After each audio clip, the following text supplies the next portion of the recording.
महाराष्ट्रामध्ये आणि देशामध्ये कोणत्या पद्धतीचं राजकारण सध्या सुरू आहे आपल्या सगळ्यांना माहिती आहे। नुकतेच उद्धव बाळासाहेब ठाकरे शिवसेना पक्षाचे 6 खासदार एकनाथ शिंदेंसोबत गेलेले आहेत। त्यामुळे सगळीकडे फोडाफोडीचं वातावरण आहे आणि अशामध्येच एक महत्त्वाची बातमी आज समोर आली। द न्यू इंडिया एक्सप्रेस या वृत्तपत्रानं ही बातमी छापलेली आहे आणि ती बातमी आपल्या सगळ्यांना विचार करायला लावणारी आहे। काय बातमी? महाराष्ट्राच्या विरोधी पक्षाच्या खासदार आणि आमदारांना आपल्या गोटात ओढण्याचे म्हणजे फोडाफोडीचे प्रयत्न सध्या वेग घेत आहेत आणि यामध्येच माजी केंद्रीय मंत्री शरद पवार यांनी आपल्या राष्ट्रवादी काँग्रेस शरदचंद्र पवार या पक्षासाठी 2 संभाव्य राजकीय पर्यायांवरती चर्चा सुरू केलेली आहे। शरद पवार सध्या 2 राजकीय पर्याय बघतायत। पहिला आहे काँग्रेसमध्ये विलीनीकरण करायचं, म्हणजे राष्ट्रवादी काँग्रेस शरदचंद्र पवार या पक्षाचं थेट काँग्रेसमध्ये विलीनीकरण करायचं किंवा भाजपच्या नेतृत्वाखालील एनडीएमध्ये सामील व्हायचं। असे 2 पर्याय त्यावरती सध्या चर्चा सुरू आहे। राष्ट्रवादी काँग्रेस शरदचंद्र पवार पक्षाकडे 8 लोकसभा खासदार आहेत आणि 10 आमदार आहेत। या 8 खासदारांपैकी 5 खासदार उपमुख्यमंत्री एकनाथ शिंदे यांच्या गटात जाण्यास उत्सुक असल्याचं कळतंय। कोणाच्या गटात? एकनाथ शिंदे यांच्या गटात जाण्यास 5 खासदार या ठिकाणी तयार आहेत आणि उर्वरित खासदार भाजपच्या नेतृत्वाखालील एनडीए सोबत जाण्याच्या बाजूने आहेत। म्हणजे यांचं म्हणणं आहे की राष्ट्रवादी शरदचंद्र पवार पक्षानं थेट पाठिंबा द्यावा एनडीएला। तर हे 2 पर्याय सध्या त्यांच्या समोर आहेत। एकतर काँग्रेसमध्ये विलीनीकरण व्हायचं किंवा सत्तेसोबत जायचं, असे 2 पर्याय सध्या शरद पवार हे बघतायत।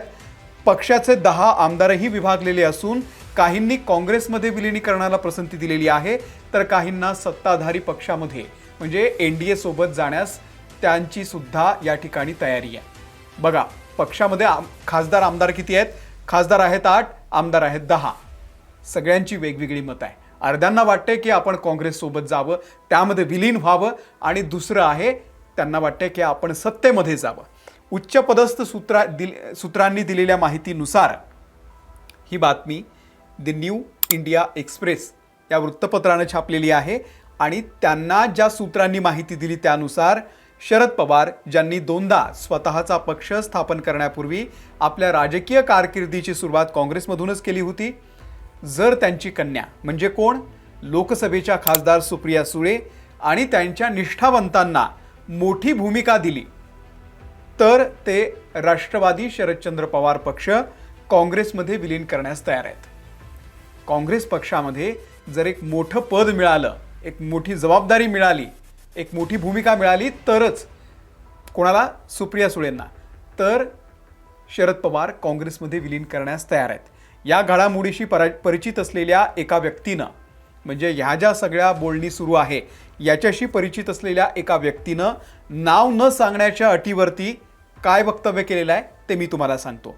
पवारांनी त्यांच्या गटातील एका नेत्याची महाराष्ट्र काँग्रेसच्या अध्यक्षपदी आणि त्यांच्या कन्येची म्हणजे सुप्रिया सुळे यांची उपाध्यक्षपदी नियुक्ती करण्याची मागणी केलेली आहे। याशिवाय काँग्रेस कार्यकारिणीमध्ये पुरेसे प्रतिनिधित्व मागितलेले आहे। अशा पावलामुळे केवळ त्यांच्या पक्षात पडणारी फूटच रोखली जाणार नाही तर विरोधी पक्षही मजबूत होईल, ही एक चर्चा आहे। हे कोण बोललेलं आहे? तर जो व्यक्ती या सगळ्या चर्चेशी संबंधित आहे त्या व्यक्तीनं हे सांगितल्याचं या बातमीमध्ये सूत्रांच्या हवाल्यानं सांगण्यात आलेलं आहे। दुसऱ्या एका ज्येष्ठ नेत्यानं सांगितलेलं आहे की राष्ट्रवादी शरदचंद्र पवार पक्षामधील एक मोठा गट सत्ताधारी व्यवस्थेमध्ये सामील होण्याच्या बाजूने आहे आणि त्यांना केंद्रामध्ये म्हणजे एनडीएचा आणि महाराष्ट्रामध्ये महायुतीचा भाग व्हायचा आहे। सूत्रानं नाव न सांगण्याच्या अटीवरती हे सांगितलेलं आहे की सुप्रिया सुळे यांच्या मुलीचं लग्न नागपूरमधल्या एका राष्ट्रीय स्वयंसेवक संघाशी जोडलेल्या कुटुंबात झालेलं आहे। याच माध्यमामधून नागपूरमधील एक ज्येष्ठ भाजप नेत्यासोबत सध्या पडद्यामागून चर्चा सुरू आहे। नागपूरमधला भाजपचा ज्येष्ठ नेता कोण याचे तर्क तुम्ही लावा आणि खाली कमेंटमध्ये सांगा। तर या नेत्यासोबत पडद्यामागून चर्चा सुरू आहे, जे शरद पवारांना सोबत घेण्यासाठी उत्सुक आहेत। राष्ट्रवादी शरदचंद्र पवार पक्षानं सुप्रिया सुळेंसाठी केंद्रामध्ये कॅबिनेट मंत्रीपद आणि शरद पवारांशी निष्ठावंत असलेल्या एका ज्येष्ठ नेत्यासाठी 2 मंत्रिपदांची मागणी केलेली आहे। जर हे होत असेल, सुप्रिया सुळे यांना केंद्रामध्ये कॅबिनेट मंत्रीपद आणि इतर दोघांना मंत्रिपद मिळत असतील तर आम्ही जायला तयार आहोत, अशा पद्धतीची बोलणी एक प्रकारे सध्या सुरू असल्याचं कळतंय. म्हणजे दोन गोष्टी सुरू आहेत. शरद पवार दोन्ही दगडांवरती पाय ठेवून आहेत. त्यांना काँग्रेसमध्ये विलीन करायचं आहे, पण तिथे सुद्धा एक सन्मानजनक आणि व्यवस्थित पदं पाहिजेत. आणि इकडे येणार असतील, सत्तेमध्ये सहभागी व्हायचं असेल तर मग त्यांना केंद्रामध्ये मंत्रिपद सुद्धा हवं आहे. महाराष्ट्र काँग्रेसनं या संदर्भात म्हटलेलं आहे की राष्ट्रवादी शरदचंद्र पवार पक्षासोबत विलिनीकरणासंदर्भात राज्य पातळीवरती कोणतीही चर्चा झालेली नाहीये. तसंच काँग्रेस हायकमांड वरिष्ठ नेतृत्व जो निर्णय घेईल त्याचं पालन केलं जाईल असं काँग्रेसच्या नेत्यांनी सांगितलेलं आहे. तथापि काँग्रेसच्या एका ज्येष्ठ नेत्यानं सांगितलंय की शरद पवार आपल्या पक्षाचं काँग्रेसमध्ये विलिनीकरण करण्याची शक्यता कमी आहे.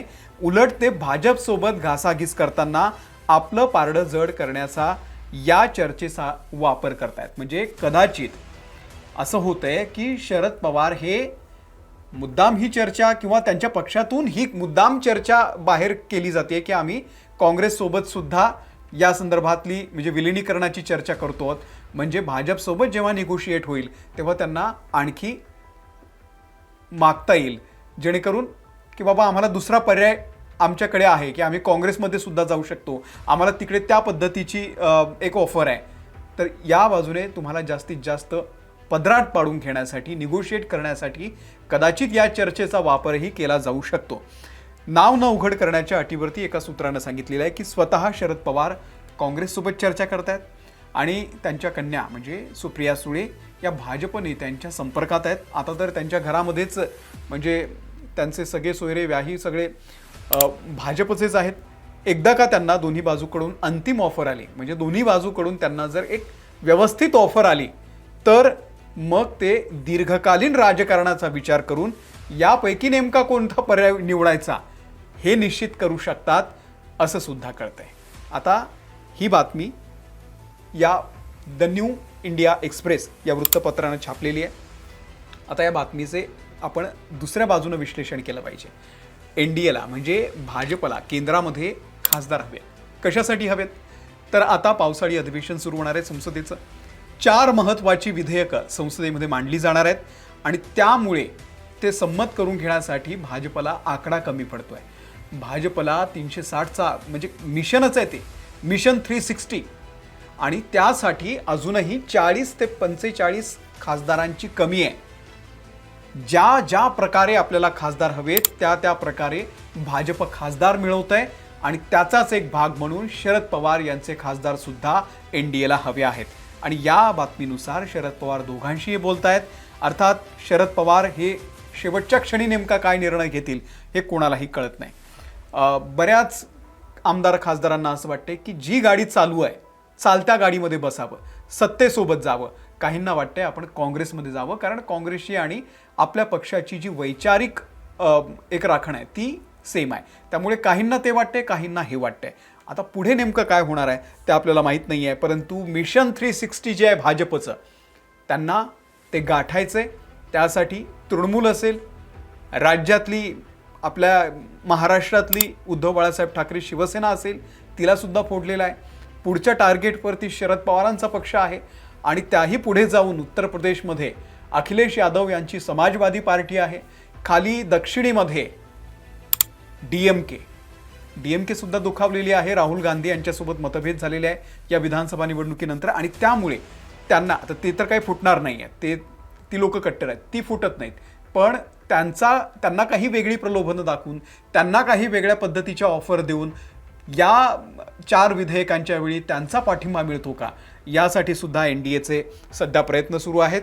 सध्या जे काही छोटे पक्ष आहेत देशभरामध्ये त्यांच्यासमोर एकच पर्याय उरलेला आहे, तो म्हणजे एका मोठ्या राष्ट्रीय पक्षामध्ये स्वतःचं विलीनीकरण करून घ्यायचं आणि बचाव करून घ्यायचा, किंवा रातोरात तुम्हाला तुमचे आमदार खासदार कधी गायब होतील सांगता येत नाही, ते कधी सत्तेसोबत जातील हे कोणालाही सांगता येणार नाही. त्यामुळे ही सगळी चर्चा आहे, ही सगळी बातमी आहे आणि यावरती तुमचं काय मत आहे? महाराष्ट्राचं राजकारण, देशाचं राजकारण कोणत्या बाजूला चाललंय? तुमचं मत आम्हाला नक्की सांगा. आणि शरद पवार खरंच अशा दोन्ही बाजूंनी ही चर्चा करत असतील का, त्याबद्दल तुमचं नेमकं काय मत आहे? आणि शरद पवारांनी नेमका कोणता पर्याय निवडावा, काँग्रेसमध्ये विलीन व्हावं की सत्तेसोबत जावं? तुमचं मत कमेंट करून नक्की सांगा. या व्हिडिओमध्ये इथेच थांबतोय. धन्यवाद.